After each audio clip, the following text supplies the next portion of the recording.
in the church. It's probably the saddest day we have in the church.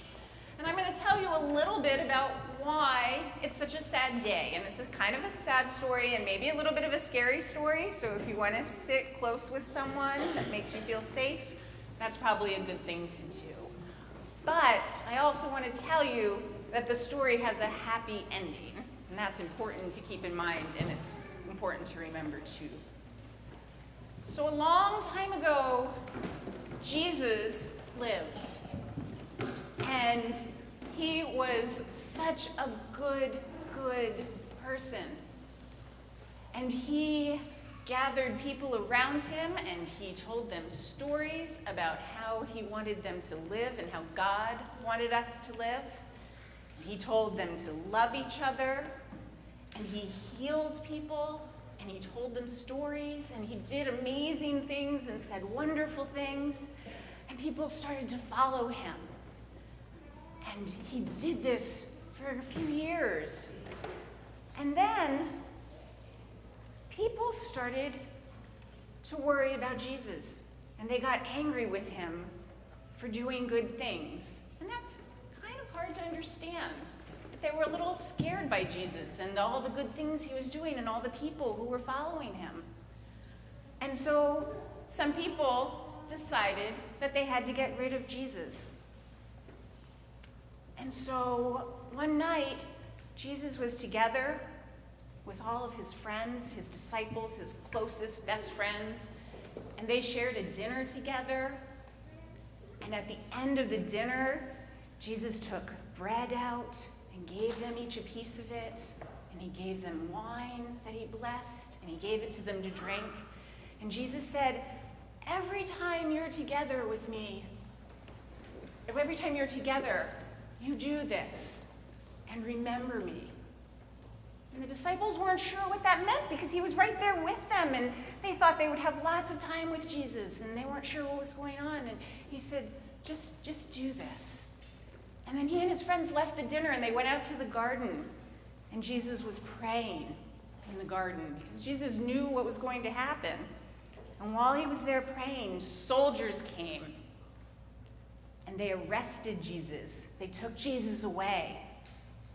And all of his friends got really scared, and they ran away. And Jesus was all by himself with the soldiers.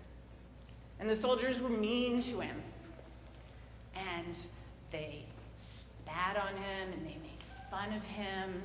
They dressed him up like a king and said, "Oh, you think you're a king. You think you're so great." And then they took Jesus, and they put him on a cross, and they killed him. And Jesus' friends were so sad, and they were so scared.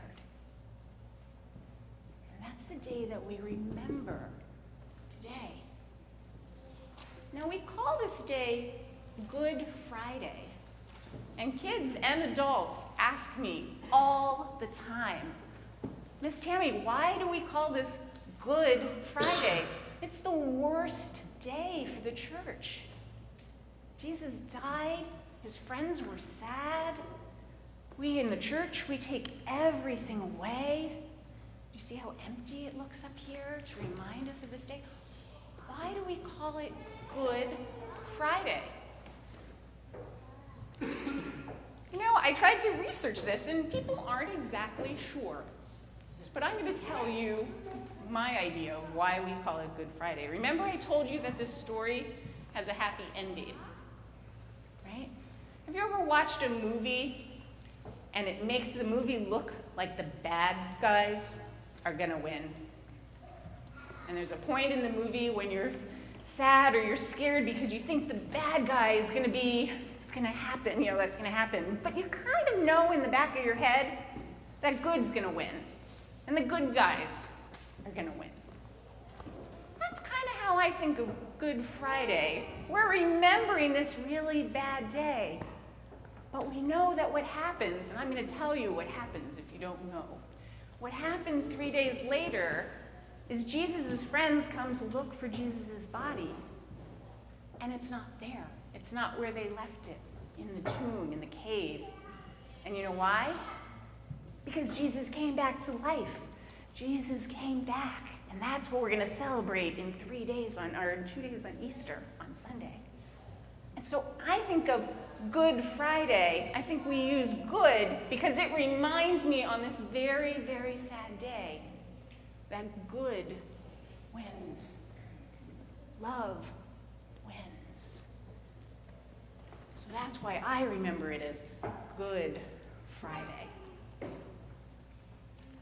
So for the next few days, we're going to be quiet in church. And we're going to remember how sad Jesus' friends were and how scared Jesus' friends were. But I want you to also remember that we're getting ready to be really happy on Sunday when we celebrate Jesus coming back. Okay? All right.